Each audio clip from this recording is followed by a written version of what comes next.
నేను మన ఊరి గ్రామ ప్రభుత్వ పాఠశాలను. మీ పిల్లల భవిష్యత్తుకు గొప్ప ప్రారంభం ఇక్కడే జరుగుతుంది. విద్య, పోషణ మరియు మౌలిక వసతులతో కూడిన పాఠశాల ఎక్కడ కనిపిస్తుంది అంటే అదే మన గ్రామంలోని ప్రభుత్వ పాఠశాల. అన్ని రకాల సౌకర్యాలతో పిల్లలు అభివృద్ధి చెందే ఉత్తమ స్థలం ఇది. నాణ్యమైన విద్య, అనుభవజ్ఞులైన ఉపాధ్యాయులతో సరళమైన విద్య బోధన. ఉచిత యూనిఫామ్, తల్లిదండ్రులకు భారం లేకుండా విద్యార్థులకు స్కూల్ యూనిఫామ్లు ఉచితంగా ఇవ్వడం జరుగుతుంది.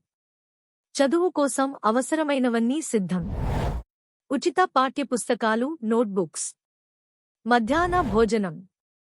ఆరోగ్యకరమైన ఆహారం ప్రతిరోజూ అందించబడుతుంది. సురక్షితమైన మరియు స్నేహపూర్వక వాతావరణం. పిల్లలు భయపడకుండా ఆనందంగా చదువు నేర్చుకునే వాతావరణం. మరి మన ఊరి పాఠశాల ఉండగా